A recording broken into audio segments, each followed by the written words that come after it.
Hello friends, welcome back to my channel Language and Life Skills. I am Magdalene. Today I want to present to you a topic on sadness. How sadness can blind us. So the topic today is sadness blinds. Sadness blinds. When we are too sad and depressed, our perception is incapable of experiencing joy or happiness. Even when we see someone who can make us happy, something joyful, we don't feel it because our sadness comes as a block. It's a spiritual and psychological block. We can take metaphors for this from nature and from our own life. During the monsoon season, with the very thick clouds, the sun will be hidden. You think there is no sun, but the sun is behind the clouds. It is hidden by the thick clouds of monsoon. Similarly, if you are wearing thick cooling glasses, even in the bright midday sun, look at the sun. Sun will be dim like the moon. The thick sunglasses are preventing you from seeing the sun properly. Or even a more graphic example, if you are driving in heavy traffic in the winter season and there is heavy fog, there are vehicles on the road, you have very poor visibility. Suddenly you crash into the vehicle next to you, and the vehicle behind also crashes. You get an instance of chain crash. These are some examples from nature and life about the blinding effect of our environment. This happens especially in the spiritual life. We are very telling examples of these in the Gospels. There is first of all, the case of Mary Magdalene, the closest disciple, woman disciple of Jesus. After Jesus' death, she is rushing to the tomb of Jesus early Sunday morning. And what is her purpose? She wants to carry away his body. When he looks into the tomb is empty. And then Jesus himself appears to her at the tomb. But she is not able to recognize it is Jesus. She is so sad, so she asks him, "Sir," thinking that he is the gardener, "Sir, if you have carried him away, please tell him. I will carry him away." She thinks she has got the strength to carry away the body of Jesus.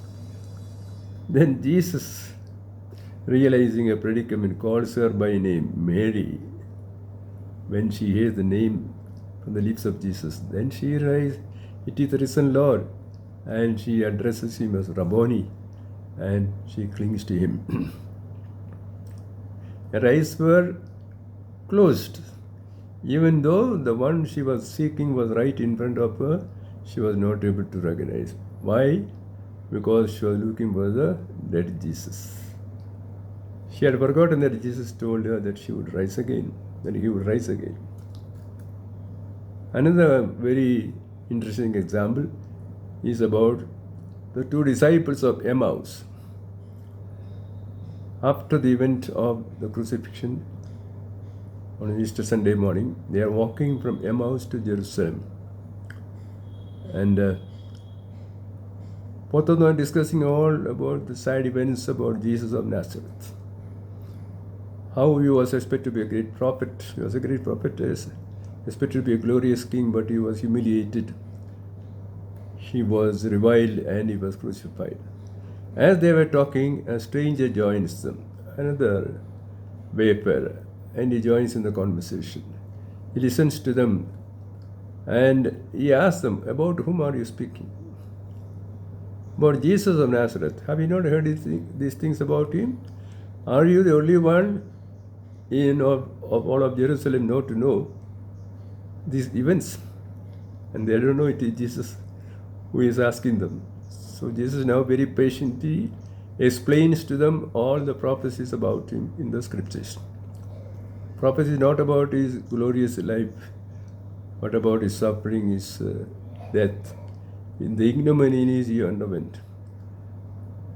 Then towards the end of the conversation, to the end of the journey, Jesus joins them for supper, and at supper he does a familiar breaking of bread. Then their eyes are opened. They say it is Jesus, and he disappears from their sight. And one more instance, with that I will close. The same two disciples now, though it is late night, they are rushing back to Jerusalem in the night to tell the other disciples that they have seen Jesus, the risen Lord. So they reach there and they find the apostles, all of them, 11 of them, with Mary.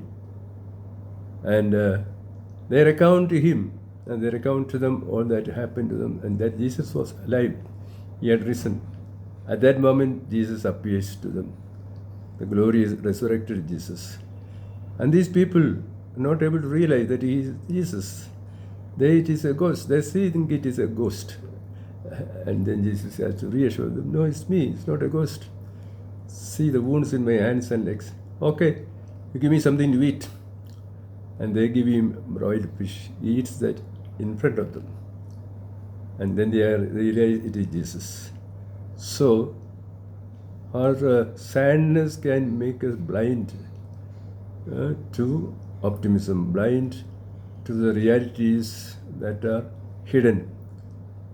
Faith gives us the ability to believe in things that we don't see, things hidden in the future. So the solution to this sadness is faith in God, trust in God. Faith means believing in things you don't see.